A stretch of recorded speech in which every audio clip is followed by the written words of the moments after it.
Hey guys, welcome back to the channel. It is April 3rd, 2021.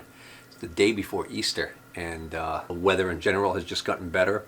The COVID situation in general has just gotten better, both on the state and federal levels. It seems like things are starting to turn the corner as far as making sure that we're getting enough vaccine out there. I heard yesterday, I believe we passed the 100 million mark of vaccination, people vaccinated. So this thing's still a mystery on many levels. You might be one of those people that, for whatever reason, this thing doesn't do much to you, and you might end up being that unlucky one who gets this thing and it just wipes you out. I have a police scanner down here in my shop. I listen to it just from time to time, just for entertainment. And we're not in a major city, we're in a small town, so we're not hearing a lot of the horrific things you would hear. But I'll tell you, what I am hearing a lot of is I'm hearing a lot of EMS calls being dispatched for COVID, difficulty breathing, stuff like that. So not good situations, obviously. But enough of my soapboxing about that. You guys tuned in for a flea market finds episode. Oh, you like the hat? All right. The hat is because I've been doing a lot of editing lately of some of these videos. And I noticed that there's a few videos where I wasn't shaving and my hair looked like hell. And I looked older than I am. So I said, you know what? It's early morning. Hair's a mess. I need a haircut again. We're gonna sport the hat. Okay? I'm not a vain man, but at some point you gotta put the brakes on and say, hey, you really shouldn't be appearing in public. Also, the other reason I'm excited is because spring has sprung. Tomorrow, Easter Sunday, one of my flea markets that I like to pick is going to be opening for the first time this year.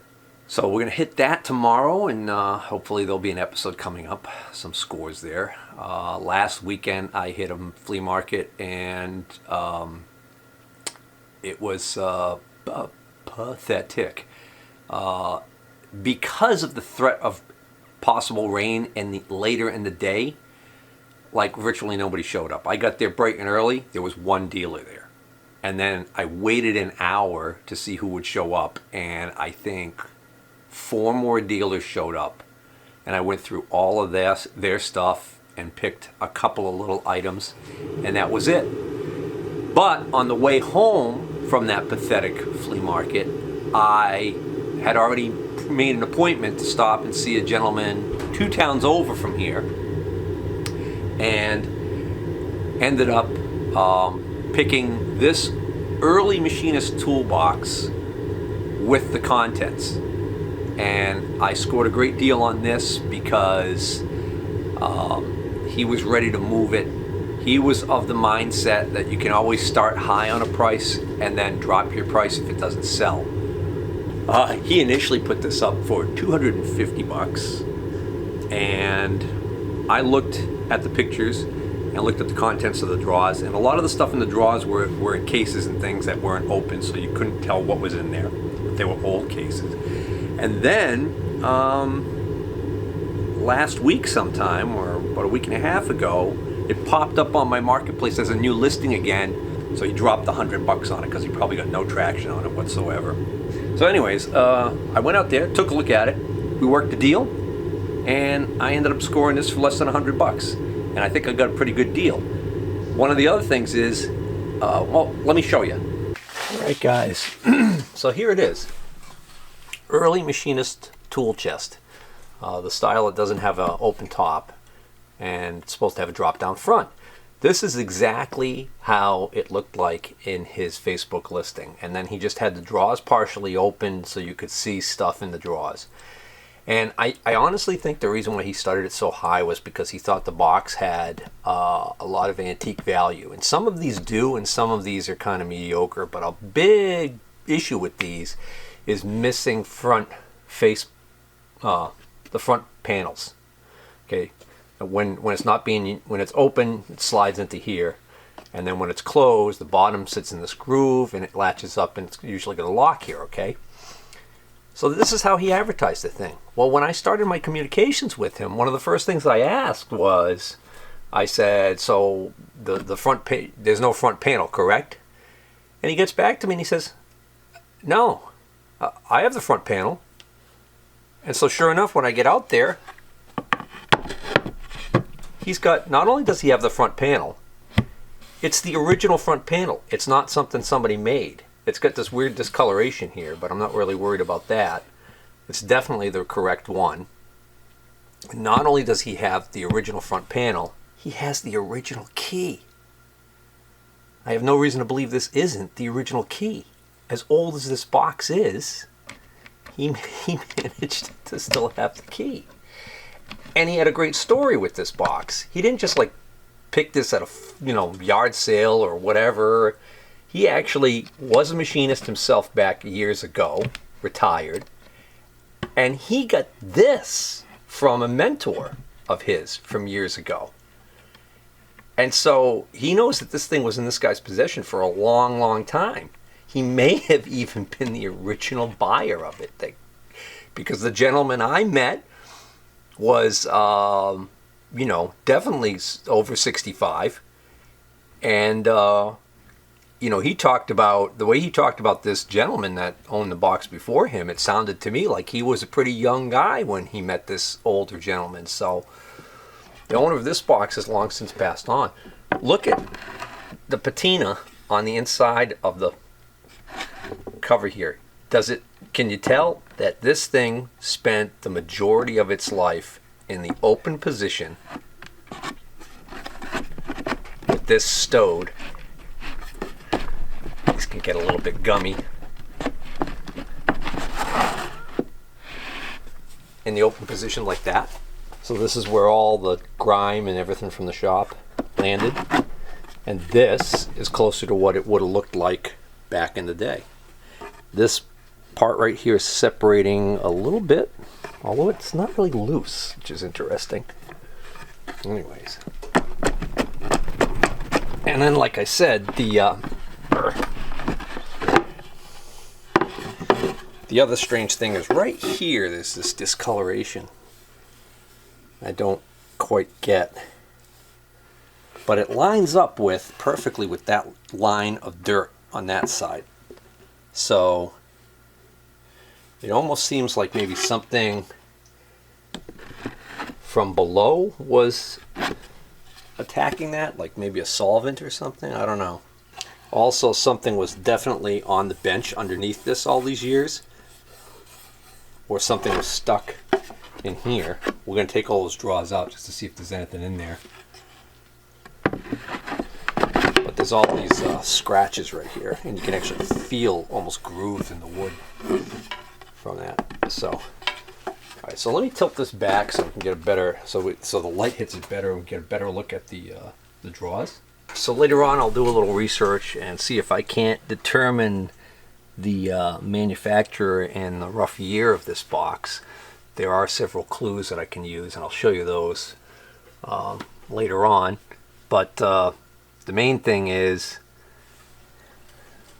there's no evidence of any labels. Usually there'll be a label on one of these three drawers right here if it's a union, although I had a really early union, a rare one, about a month ago, and it had no markings on it whatsoever. But that was a really early one. It had the recessed pulls, the stamped steel pulls that have the little ring that you have to pull out. So if this is a union, it's definitely later than that one because it's got the knobs like this. We'll look more at the details on the box later.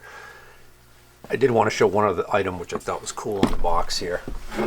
Look at the condition of this original leather handle. It's fantastic. Some of you guys are like, yeah, big deal. Well, if any of you guys collect these, you know what I'm talking about. It's just really great shape. Dirty, but great shape. Alright, so it looks like we've got a couple of shop-made gauge blocks. You could tell by the grind on them that they're gauge blocks, and he actually wrote on the side the sizes, but they're not commercially made. This is, looks like maybe a dead center or something he made for something.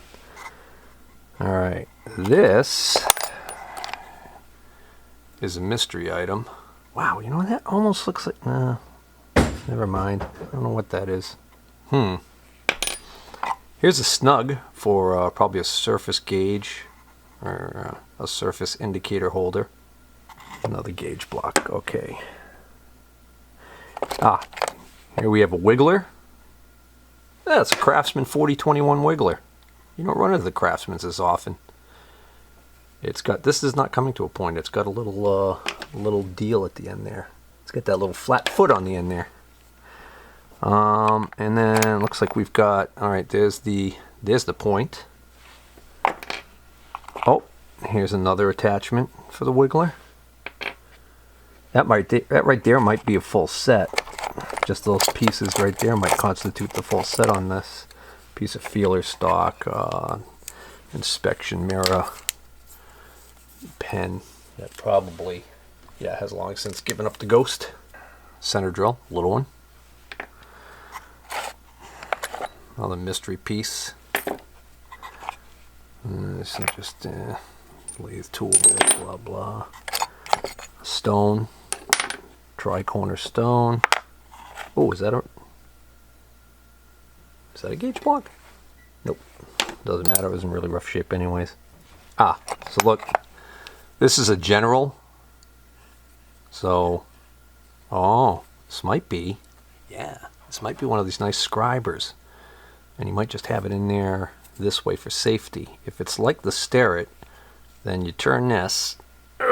Hold on, let me see, does that turn? Yeah, it should. You just grab something to grip that a little bit better. Alright, I gripped that as gently as I could to minimize the damage to the knurling, so I could loosen this enough so that I could then... What, are you kidding me? Oh man, I guess I didn't loosen it enough. Yeah, it's gonna need a little bit of love. But anyways, normally you just loosen this and that would disengage this. But this one is really stuck in there. Might be rust in that. Oh yeah, look at that. There's all rust in that collet. Ooh, that's what it is. It's a scriber. So put it back on like this. And we put this back on and tighten it down, and you get a nice little scriber. So we'll clean that up a little bit, but that'll be a nice. That'll be a good deal for somebody. I kept one of these for myself. I think I kept the Starrett one. Yeah, you know, real prima donna. I sold some too. Alright, a lot more of the usual just whatever laying around in here. But I just want to point out, that's just another gauge block, a micrometer wrench, but I wanted to point out a lot of these little things right here, like this, and these are all parts to snugs. There's the clamps there. So I don't know why they're in pieces in here. Maybe he broke them over the years and he just kept them for parts. This little post right here, we've got another one right here. These are from for holding indicators on various stands. I don't know whether or not they're something he just, it looks like these might have just been made in-house. We get a couple of random taps. This is a complete mystery. I don't know what that is. This is a mystery. This is a mystery. That looks like it came from maybe an indicator set. I don't know. This is a back button. This is from a plunge indicator. So that's a nice little find. As is that one. And let's just see what this coin is. It's Queen Elizabeth, so it's probably a Canadian. Canada. 1976 or 78 Canadian dime. That makes that like, what, 43 years old? Huh. Cool.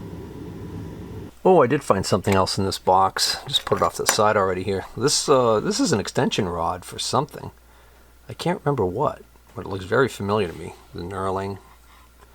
But that is definitely a factory extension rod for an indicator set or something. So we'll set that off to the side in case something pops up. And then of course the last item in that drawer was whatever we've got in here. So this is one of the things I could not see what it was in the photograph, and I mean it's actually a pretty nice thing. It's a Starrett 823A inside micrometer set.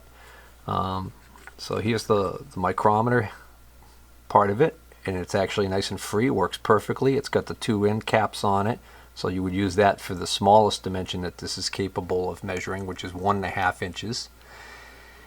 And then, depending on taking off one or both end caps and adding or subtracting rods, you would be able to go all the way up to 8 inches. That's if this is a complete set. I'm a little worried about this empty spot right here. Well, the good news is all the rods are there. We get the 1/2 inch, the 1 inch, the 1.5 inch, the 2 inch, and the 4 inch. According to the chart up above here, that's for the full range. I found this little micrometer wrench sitting in that same drawer, and I believe that goes right here because it seems to be a perfect fit for this barrel. So I don't know what went here, but I don't think it really matters because that's a complete workable set just the way it is. On some of these, there is a threaded hole on the side, which this does not have. I think on the larger ones, there's a threaded hole on the side, and there would be a handle in here that would screw into it. You know, it would look like that, and it would screw into it for reaching down into a bore. This doesn't appear to have that. So, alright. So Starrett still makes this set today. And the interesting thing is that the new style box that they use doesn't even have this extra space, and it's kind of in a different layout.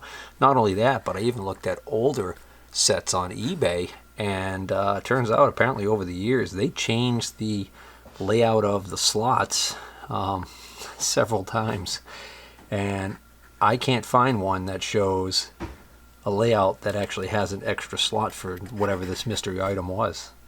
They all basically just show the for this particular size set, the 823A, they just show the 5 extension tubes, the micrometer, the handle, and the wrench. That's it. So that's a complete set.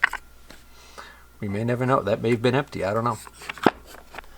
Next up, the top right drawer. A whole lot of rusted junk. Low. Oh, look at that. Another plunger button. Although oddly enough, that's the same size as that one. So that goes on like the back of like a 196 indicator, in case you guys were wondering. Right there. That's that little sucker. The back of a 196. Now we got some garbage. Bits of tool steel. This thing right here looks eerily familiar to me, but I don't know what it is. Oh, so it just hit me what that is. That's actually a hook rule attachment that goes on the end of a scale and turns your scale into a hook rule. And then we got a drill bit. There's a 1959 Lincoln penny in really rough shape. That's about it. That's interesting. I wonder if that's the screw for that. Yeah, so apparently that is the screw that goes in here. But it's an unusual little screw. It doesn't have any threads on it. It just has like almost like a cam to it design. So I think that when you put the scale in there, you then rotate it around and it locks it in.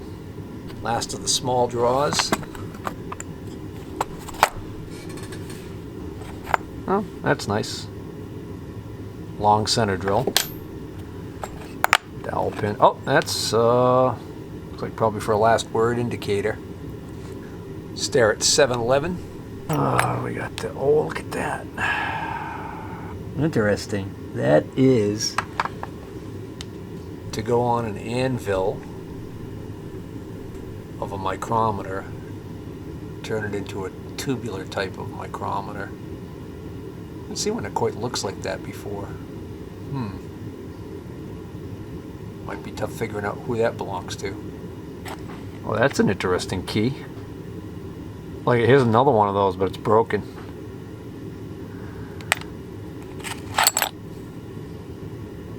Unusual little scale. Oh no, it's not that unusual. What this is this is a blade. This is a section of blade from a combination square, and somebody cut it down to use it for, it looks like 3¼ inch size. The reason why I know it's not just that it wasn't made that way is because you can see on the other side it starts at like right below 9, 10, 11, 12. So this was a 12-inch combination square blade that somebody cut and turned into a little mini ruler for whatever use that is. Okay, that's a good blank for cutting. Oh, there's actually a few of these here. These are all blanks for lathe tooling, grinding your own. That is a syringe tip. Big sucker. It's interesting. This is marked emergency key. It has no pattern to it. Emergency key. There's an old Chrysler key. And a broken drill bit. Next draw is the first of the wide draws. Alright, so we've got a, put this down. Alright, so we've got a planer gauge. Ooh, this is a nice one. This is a Starrett 599. That's actually in pretty decent shape. And we've got 2 extensions here, which is nice. Now the 599 may have come with 3 originally. I don't remember. 599, I believe, is the nicer of the models. I think it's a little bit wider, and I think it originally came with more potential accessories. But still, that's a nice find there. That I did see in the ad, but I couldn't tell who made it. And then we've got a nice Starrett 124 inside micrometer. Unfortunately, no case, but it looks like we've got quite a few rods here. I'm not quite sure if this is going to be a complete set or not, because there's also right here we've got a Starrett 445 depth micrometer that actually has no rod in it right now. Okay, so we gotta find, alright, let's figure things out here. Alright, here's the depth micrometer rods. Alright, it's gonna be, there's the 0 to 1, 0 to 2, 6. It's actually a pretty nice set. 0 to 6 inch Starrett depth micrometer. So our inside micrometer set, okay, so this is your smallest rod, gives you your minimum. So that's got a 1/2 inch range. So that's a 2.5 right there, but I can go down a 1/2 inch. So this is going to be good for 2 inch too. All right, so there's all the rods, and we basically got all the rods we need to go from 2 inches to 8 inches, and then for some reason there's a second 7 to 8 inch rod here. It's an extra one, and the extra one actually has what looks almost like an adjustable tip on it. Why is the tip different on this one?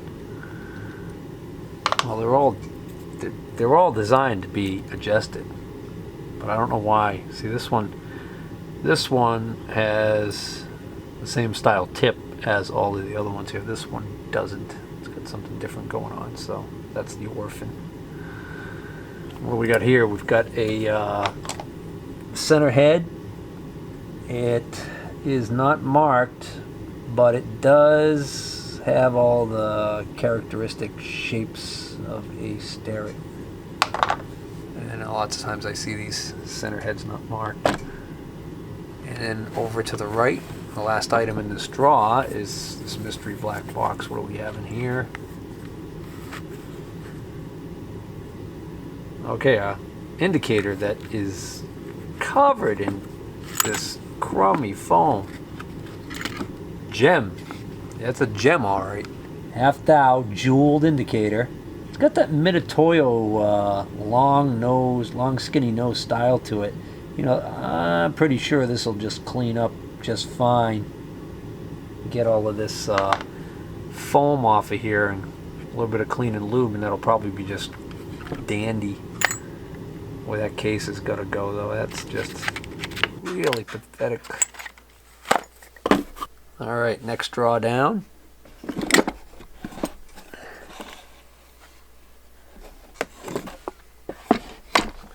Let's look at these micrometers. The old Starrett 436s, I'm sure. Yep, 3 to 4 inch. These are not carbide. These are not tenths micrometers. They're real plain Jane ones. They got satin finish thimbles on them, which are nice, but no locks. We got 2 that look like they belong in a set. They're identical other than size. That's the 4 to 5 inch and the 3 to 4. Then we got this old beast.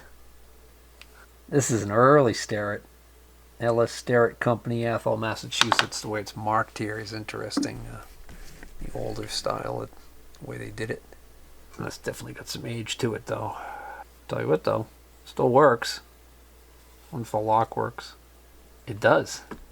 Ah, look at that. The lock is stuck on now. It's really hard to turn this now, and I can't get this ring to go back. Ah, there we go. There we go, all right. That's an early sucker. As is this one. Ooh! This one. Tough times. This is an old Brown and Sharp. Providence, Rhode Island. 1 to 2 inch, and for some reason somebody ground all around here on this one. Paperweight. Oh, we got a chart. Nail clippers. I do not know what country that flag is for. Ah, the old, you throw this in down between the jaws of your vise, right, down below, and keeps your parallels from falling down. And then as you close the vise up, this just springs out of the way. Here is a, well, that looks like a point wrench, like for taking points off of a indicator, maybe. Oh, maybe it fits these. Oh, maybe it doesn't. All right, so some plunge back indicators. We get a 196. Sure, that's a 196, right? Yep.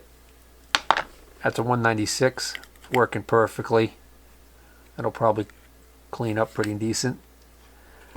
And then this one is a horse of a different color. What is this? This is a Lufkin 299. I've never seen one of these before. Face is broken. Too bad, because it's kind of a cool indicator. So this has got like a almost like a hole attachment on it to reach into a bore. So it's a plunge back indicator, but then it's got this extra attachment on it. Actually seems to be working perfectly fine, but there's a big chunk missing from the dial face. Oh well. So the 196 Starrett cleaned up nicely though. Just gave that a little spritz. And then the other nice thing was in this drawer I found the small post for that Starrett planer gauge. So now I have all 3 for that one. Final drawer.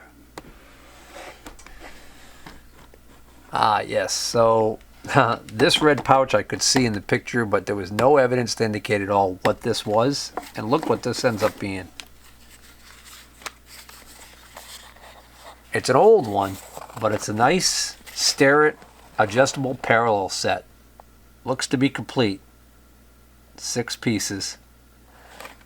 There's not a lot of rust on this at all. It's actually just a lot of grime that will clean up more than likely just fine. Yeah, there's a little bit of rust on that one there, so I'll take them out. I'll clean them up a little bit, but I'll have no problem selling these. These are in high demand.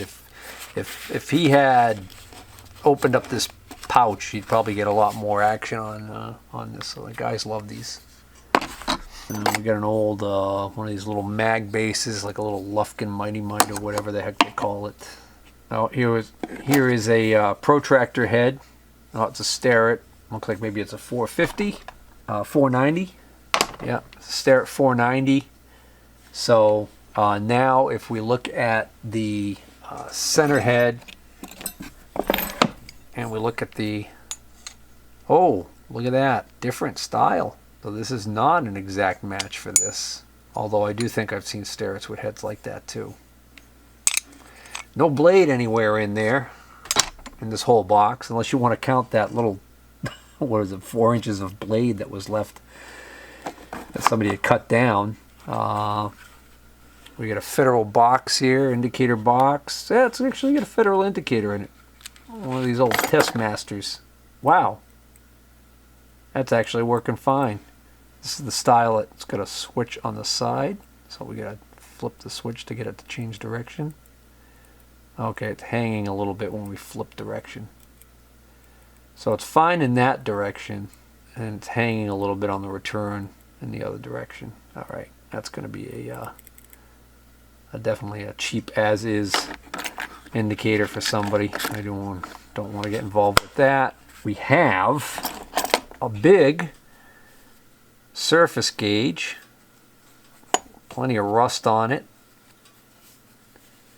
which is a shame. That's marked with the gentleman's name on that side.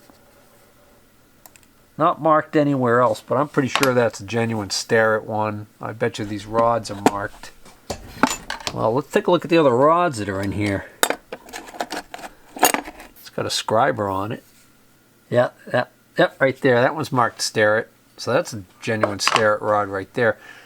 This little metal piece on the end right here that's screwed on, that's actually a scriber. A lot of people don't realize that.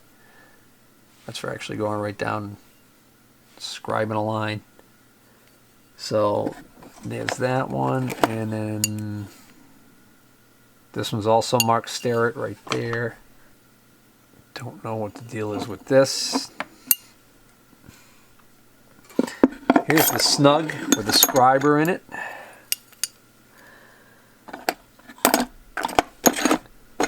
There's a big wedge for driving out Morse tapers. Collins, number 3. Oh, I'm sorry, it's Collis. C-O-L-L-I-S. There's another scriber. Here's a little indicator clamp.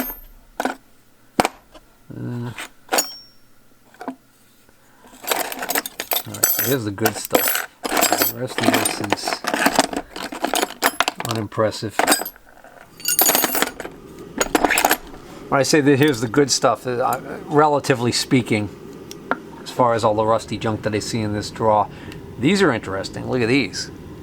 I've had a lot of these inside calipers. I've never seen a pair like this though. They start out really wide and they like a bow-legged calipers. So who the heck makes these? These are General USA. They're marked right there, General USA. Well, at least there's a brand name on them. Or if they were Starrett, I'd say, oh wow, they might be rare, but I don't know. Never seen a pair like that. Interesting. Yeah, these are some rusted Lufkins inside calipers. There's a gem. I didn't see this. I didn't even see this when I was there. When I was looking in the drawers, I didn't even spot this. Bet you that's a Starrett. Oh yeah, it's a Starrett 91A tap wrench. Ooh yeah. Wish it was in better condition. But hey, it's moving freely. Not all frozen. Oh, that's nice. I'll sell that easily. Alright. While I've got this bottom drawer out, move it off to the side. Take a look inside this thing. See if there's any goodies in there. That'd be nice. Alright, so no gold coins or anything like that to get excited about. But what's nice is right there on the back wall, it's clearly stenciled style D-17. And I'm almost positive that that's a Union part number. It's actually also down here at this end. Style D17. So this is it. This is an early Union case. Let's see if we can't figure out how early it is. Well, I can only find one D17 on eBay right now. The guy's asking $345 for best offer, and looks like he's had it up for a while. So I'm not really sure. He's saying that it's circa 1932 to 41. That sounds about right. The other one I had was quite a bit earlier. Would have been about 20 years older than that. There is one that sold for $135 that was just described as a Union tool chest 6-draw, or actually it had the leatherette case on the outside. So the oak, this is oak, and then the outside would be encased in leather. This is actually, I think, nicer than that. So I wouldn't be surprised if this thing brought 125 or more. I might clean it up just a little bit. I really don't like to mess with finish, on antique furniture and stuff like that. But this has just got so much grime on it. It's really kind of hard to see the beauty of the wood. But then again, you know what? I should probably just leave that to the next owner to deal with. I'll probably just vac out the mouse poop and send it down the road the way it is. So after I had bought that Union toolbox from this gentleman, I noticed on a table there in his basement, he had this box full of these old spotlights from old cars from back in the old days, like when they had police cars that had these kind of spotlights on them where you had a handle on the inside. So a couple of these are just incomplete and parts with it. Like here's a complete one. So this is the handle you would have inside the car, and then this rod would go through the door, and is the spotlight, and you would be able to actually work the spotlight and adjust the angle from inside the car. That one's off a Ford, clearly. So I asked him about him, and he said, well, the story is that he had to clean out his father-in-law's car dealership years ago, and they just kind of dumped all the stuff down in the basement and forgot about it. This one is a little rough, but it actually, can't quite make out the name on that. I don't know, my glasses on. You guys are probably getting a better look at it than I am right now. So, I really have no idea what the value is on these, so I wasn't sure, what to offer them. So we kind of went back and bartered a little bit. In the end, I got him to a point where he wanted 40 for the lot, and I had offered 30. And then there was a box of old car manuals next to it that were kind of dingy. And I had looked through them real quick and didn't see anything that caught my eye except for one. So here it is here, a 1970 Plymouth Chrysler original service manual. And looked up here and I noticed, look, Belvedere, Fury, Barracuda, Valiant. I was like, well, 1970 Barracuda would kind of be a neat car that would be sought after right now. So maybe the manual would be worth something. So I said, well, I'll give you the $40 if you throw in one of the manuals. And he said, which one do you want? I said, well, the one for the Barracuda. And he said, sure. So I got this manual. I figured I'm into this manual for $10. I already checked on eBay. They sell anywhere from a low of like 30 to a high of like 70, even in this kind of old used condition. I mean, this is the real deal. The dealership service manual. So I mean, it's got some pretty in-depth stuff in here. Shimming of gears and differentials and transmission, all kinds of stuff. So that might be good for somebody who's into 70s Chrysler products. All right, so I guess that's going to be a wrap. As always, if you like this video, please hit the like button. And if you're not already a subscriber, please consider subscribing. Until next time, take care.